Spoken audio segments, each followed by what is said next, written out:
Ang susunod na programa ay rated PG.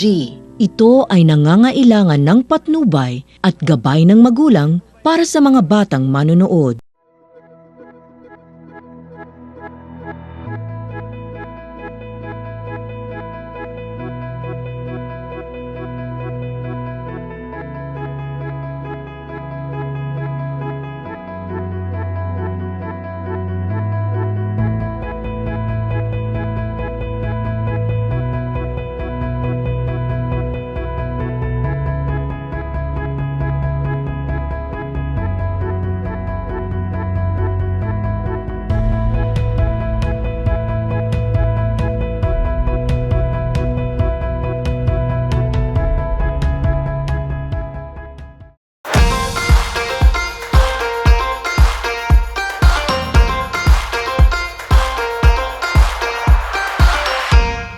Isang magandang araw sa inyo mga kabiyahe. Ako pa rin po ang inyong kabiyahe buddy, Apple. At ako pa rin yung kabiyahe buddy rin. Patuloy pa rin kayo nanonood dito lamang sa My TV6, biyahe tayo, #ipagsabi. Ayan, babatiin ko lamang ang bumubuo ng My TV6, biyahe tayo sa pangunguna ni Director Christopher Sanji, ang ating program manager si Pet Soka, ang ating TV6 admin si Mylene Roselion, ang ating technical director na si Mr. Simon Restevera, ang ating editor na si John Valencia. Kasama rin natin ngayon partner ang ating production staff na si Earl Sotoya, ang ating piloto, syempre, si Stella Sugacos. Partner, kasama rin natin yung mga immersion, no? Yes. Na mula sa National University. Batiin natin sila isa-isa. Ayun si Ish, si Janela, si Jui, si Red, and si Jim. Yes. Siyempre, babalikan din natin, partner, yung last episode natin na ang G-Shot Cafe. Ayan. Kamustahin naman natin, partner? Anong experience mo sa G-Shot Cafe? As a milk tea lover, super na-appreciate ko yung quality nung ino-offer nilang lalo na yung like yung Hershey something na chocolate. Very, tulad nga ng sinabi ng isa sa ating mga immersion, lasa siyang biscuit na super sarap. Ganun yung lasa niya. Ikaw naman, kamusta na experience mo? Siyempre, yung pangunguna, yung unang-una kong naano doon, siyempre yung pizza nila. Napakasarap nun doon, napakalambot. Then siyempre yung lahat ng hinanda nila sa atin is sarili nilang gawa. Sariling recipe, sariling pag-iisip na mga panibagong menu, mga sauces nila, sila rin ang gumawa nun. Siyempre, pasalamat din tayo kay Sir Jeff tsaka kay Ma'am G. Yes. Ayan. Siyempre, ito rin, partner, para malaman nila yung mga ino-offer ng G-Shot, panoorin nyo po yung last episode namin sa pagbabalik din po ng aming programa, My TV6, biyahe tayo, #ipagsabi. My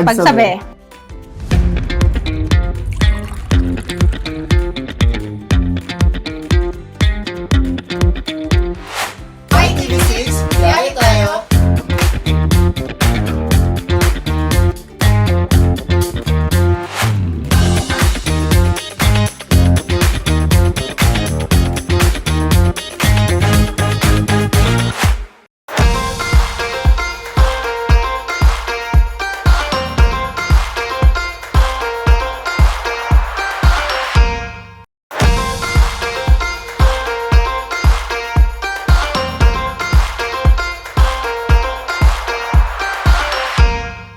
At nagbabalik pa rin tayo dito sa ating programang My TV6, biyahe tayo, #ipagsabi. Ako pa rin po ang inyong kabiyahe buddy, Apple. At ako pa rin yung kabiyahe buddy rin. At po lang dito tayo ngayon sa Basic Coffee na manatagpuan sa may Satellite Village, Barangay Market Area, sa may Santa Rosa, Laguna. Yes. Kasama natin ngayon ang owners ng Basic Coffee. Pwede na po kayo magpakilala sa ating mga viewers.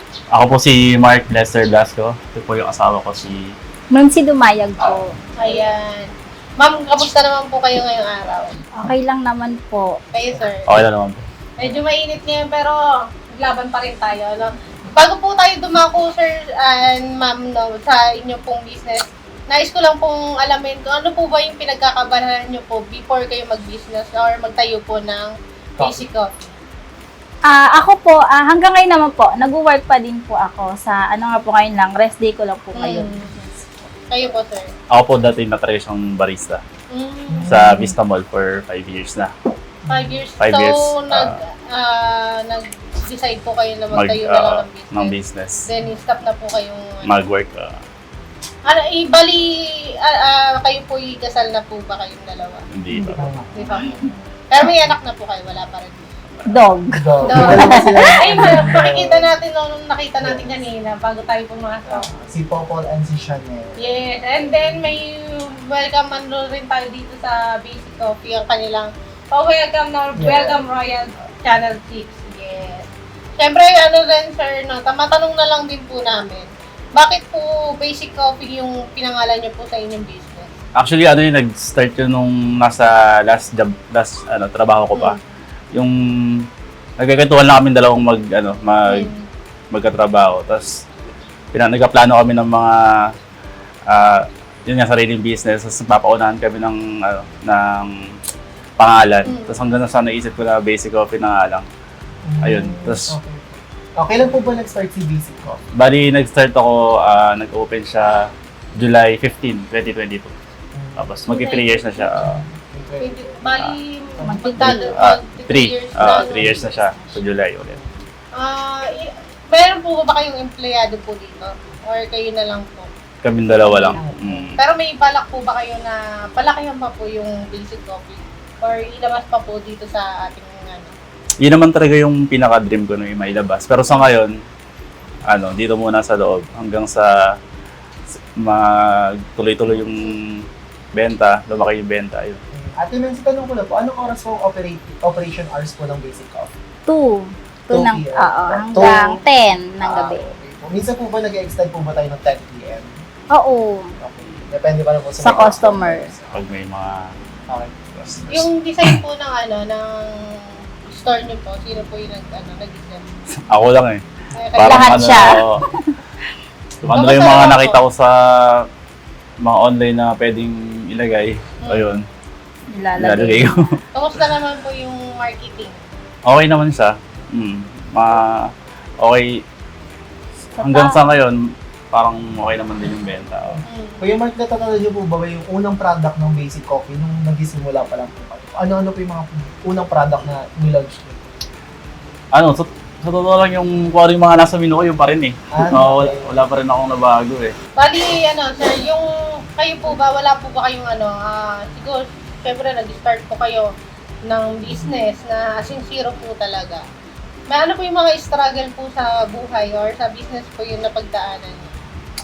Ayun, tulad nung nag-start ako, yung may motor ako dati, tapos binenta ko, yun yung pinang-put up namin ng business. Tapos, yun, naranasan ko talaga yung minsan sa isang linggo, wala talagang benta. Yun. Pero tuloy-tuloy lang, hanggat may naniniwala. Siyempre, ganun lang. tayo talaga. Hanggat may isang Bumibili. bumibili sa'yo, Oo, ayun. tuloy-tuloy pa rin yan. Kahit mahina, siyempre, tuloy pa rin. Wala, huwag kang suko. Hanggat may sumusuporta sa'yo, nandyan lang yan.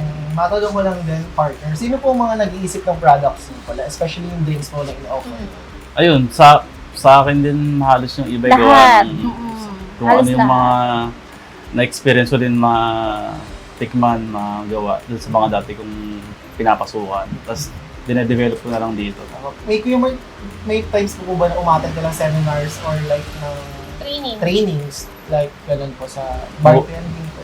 Sa seminar training, wala eh. Talagang experience lang talaga. Tapos, nood ng mga Sa online na lang. video sa tapos dito naman yung barko eh. Diyan na lang ako nag-experiment ng mga drinks. Pero sir, hindi niyo po ba binalak na mag-apply po outside the country or sa barko? Kasi may halos lahat naman ng may mga training sa ganyan. Na halos nakikita ko talaga sa nag-a-apply sa mga barko. Kasi mga yan eh. Mas malaking opportunity Oo, kasi. mas malaking opportunity at mas malaking sahod. Bakit, po? Bakit niyo rin po napili Isip ito? ko mag-business. Sa totoo lang, marami din nag-offer sa akin eh, mga kaibigan sa barko sa abroad. Pero, mas pinili ko na lang mag-stay dito sa Pilipinas kasi, parang hindi ko kayang mahalagay sa magulang, sa pamilya. Ma-homesick ako agad eh. Kaya, dito na lang sa Pilipinas. Kahit marami rin talaga nag-sacrifice na mga tao dito sa Pilipinas. Kahit ako, nung nag-abroad ako, mas pinili ko pa rin yung Pilipinas. Kasi mas masarap yung makakasama mo sa okasyon. Oo. Sa okasyon yung mga pamilya mo, diba? At kayo naman, kahit ganun din naman, may business kayo, may capital ako. siguro magtatayo na lang din ako ng business. Kaya ma'am, ano po yung ginawa niyo pong suporta kay sir habang nagtatayo po siya ng business? Lahat naman po akong go lang po sa kanya, support lang po. Yun nga po sinasabi ko minsan sa kanya na minsan pinapanghinaan ng loob. Laban lang, araw-araw lang. Ganun. Hanggang ngayon. Matanong ko ng partner, since like nasa village na, nag-offer po ba kayo ng like delivery once na may mga malalayo po na nabuhay po? Pag dito lang around market area. Tapos kapag nag-order sila ng dalawang, yung 22 ounce na pinakamalaki, free delivery na yun. Bali, may minimum orders po kayo. Bali, kunyari, umorder ako dalawa. Dalawang Free na po yun. Basta around lang dito sa market area. Sino po kalimitan na delivery? Ako din. Ako din delivery. All around. Pag basta malapitan lang kasi pag malayuan, hindi ko na maiwan yung tindahan masyadong malayo. Si ma'am po ba, dumaan din po sa training niyo para magtinda po? O once na wala po kayo dito, nag-deliver po kayo may customer. Marunong din si ma'am. Marunong din yan kasi First time ko, nung kami nagkakilala sa ganyan. Kayo dyan, no? Pwede niyo po ba yung ikwenta niyo po yung sa amin? Ano po ba yung kwento? Paano po kayo nagkakila? Ayun, yung sa first job ko, miltihan din yun. Doon kami nagkakilala hanggang sa yun. Ito na Paano ngayon. po naligaw si sir? Hindi ako niligawan eh. Yung milk tea si Sir Man. Ayun po. Sige mo, kwento lang po. Like, paano po balik yung relationship niyo po together? First meet po. Kasi siya parang siya yung OIC namin doon eh. Tapos kasi yung may-ari yung shop na yun, parang tita niya. Tapos nung nalaman na nililigawan ko, tinanggal ako. Ayun, tapos Pero pinaglaban pa rin ni sir ko, ma'am. ayun. Kaya hanggang ngayon sila pa din. 2016. 2016. Oh, 9 Hanggang ngayon. years. Mm. 9 years na sila together. Ayun niyo po kung wala pa po kayong balak na bigyan po ng blessing yung inyong pagsasama.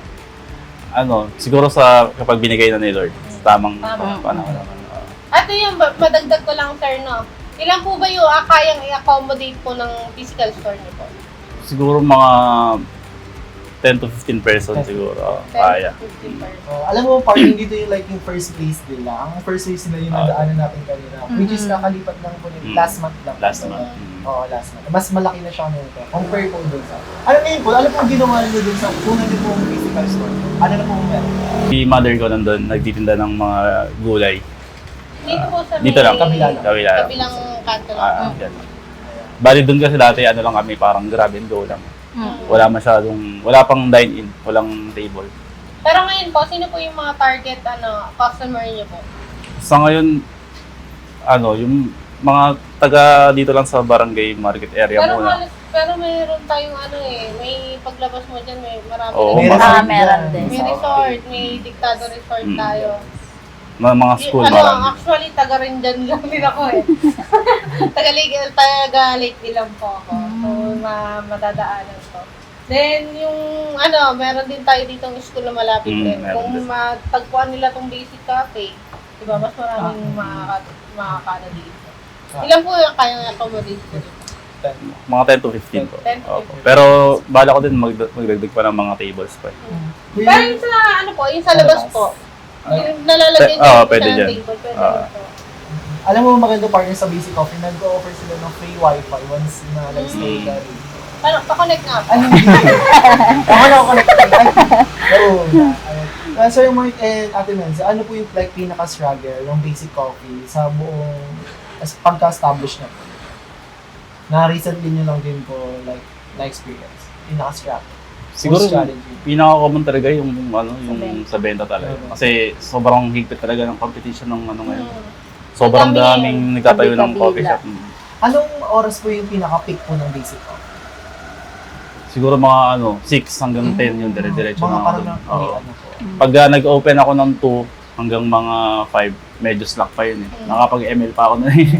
Ano naman po yung ino-offer ng Basic Coffee na maano po niyo yung tao na pumunta po dito?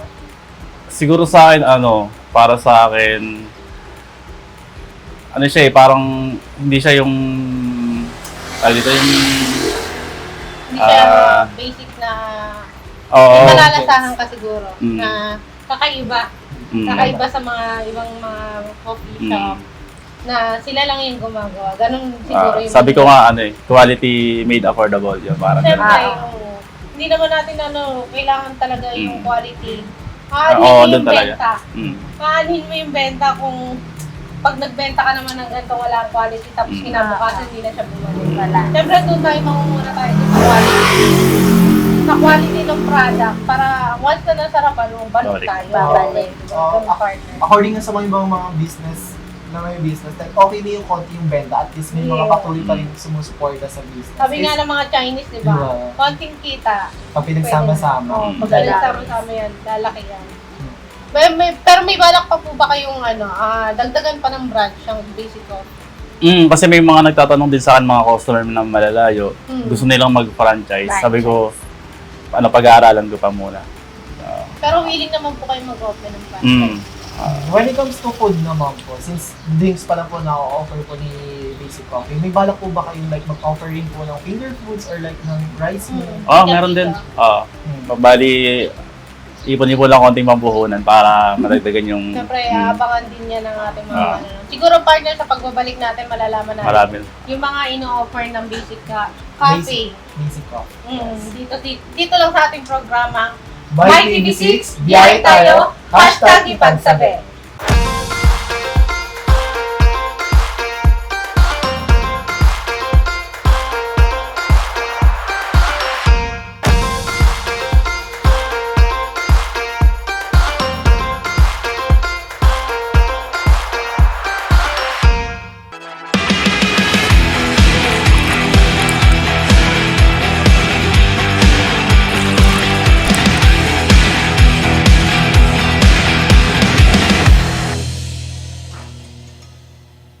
At nagbabalik pa rin tayo dito sa ating programang My TV6, biyay tayo, #ipagsabi. Ayan na nga, napag-usapan na natin yung kung paano nagsimula at bakit Basic Coffee ang napangalan dito sa kanilang business.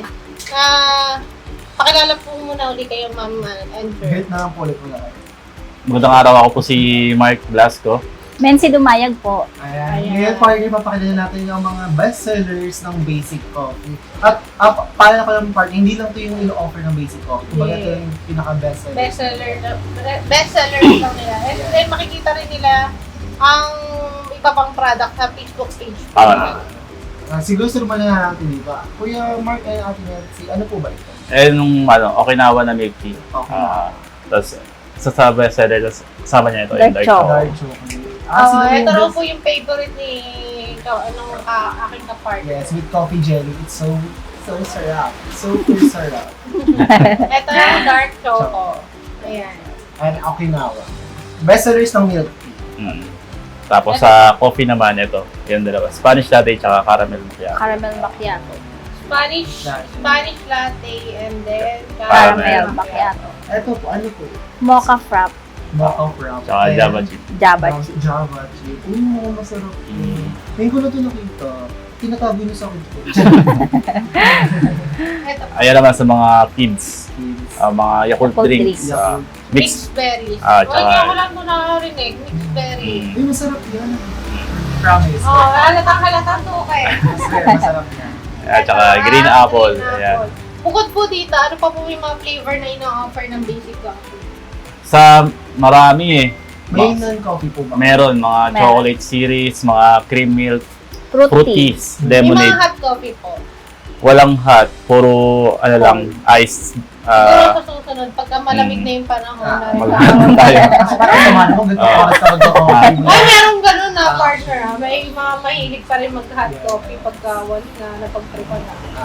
Ngayon, Kuya Mark, sa mga ating mga matcha lovers, nag-offer ba si Basic Coffee ng matcha? Yes, meron akong non-coffee na matcha, tapos dirty matcha, at saka frap na matcha. May ito prop to eh.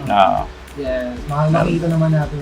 At partner, isa na sa mga pinagmamalaki ng Basic Coffee na quality yung product, yet affordable. Yes.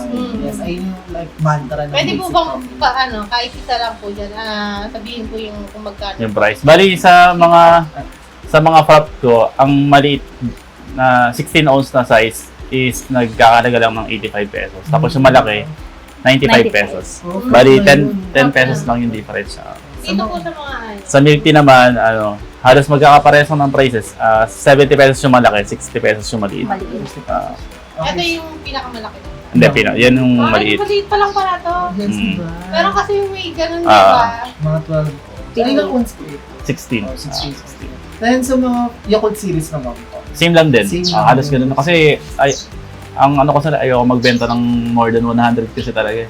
Gawa ng may mga estudyante. Mga, Dito po sa Basic Coffee, meron pa po bang aabangan ng mga ating manonood at magiging customer niyo po na magiging bagong product? marami pa silang maabangan dito. Baka soon, meron na rin silang mga pika-pika Mm. at mga rice meal. Abangan natin yun. Partner, tanong ko lang din, kung like may mga na-inquire po mga special events na nag-inquire sa inyo, like to serve this kind of drinks po. Meron din sa tulad nung isang beses sa Dibu, mga birthday, mga ganun. Birthday po. Like, paano niyo po ba, like if ever may mag-inquire pa sa ating mga viewers, paano po ba nila kayo matatawagan? Message na lang po kayo sa Facebook page po ng Basic Coffee. Andun lang po yung So, mabilis naman po yata kayo mag-reply nyo. Always open naman Always sila open. very accommodating. yes. And then, ito na rin po yung siguro hinga na rin po namin kayo ng konting advice sa mga gusto rin po magtayo ng business na katulad nyo po na nag-start talaga sa konting budget. Apo. So, ayun po sa mga gusto mag-business, huwag po kayo matakot sa gagawin nyo. Kung passion nyo naman po talaga yung papasukin yung business, i-go nyo na lang po ng kasi magkakaroon din po yan ng result, positive Sa result. inyo mga partner. Yang siguro, wag pang hinaan ng loob. Kung minsan kasi sa business talaga, darating yung time na mahina, minsan, di naman araw-araw yon pero may malakas din naman na tuloy lang, patuloy lang. Yun nga, yung pati dadagdag ko na lang din. Yun nga yung sinabi ko kanina, hanggat may bumibili, kahit isang tao yan, ituloy mo lang yan. Tuloy lang. Yung resulta na matatanggap mo, hindi lang yun. Malaki yun. Malaking bagay yun sa hanggat may magtitiwala sa'yo, bangon lang. Ay, partner, sa lahat naman ng business, nakaka-experience ng ganung sitwasyon. Yes. Like, hindi araw-araw birthday. Yes. Like, may mga mahilang days talaga. Pero syempre, like, nasa sa owners na yun, kung paano nila, like, gagawa ng paraan. Kaya ngayon naman po, ito na po yung time to promote the Basic Coffee, like Facebook page, contact numbers, dito na lang. Then, kung meron din po kayong mga other business na gusto po ipamote, pwede rin. Bali, punta lang po kayo dito sa Basic Coffee.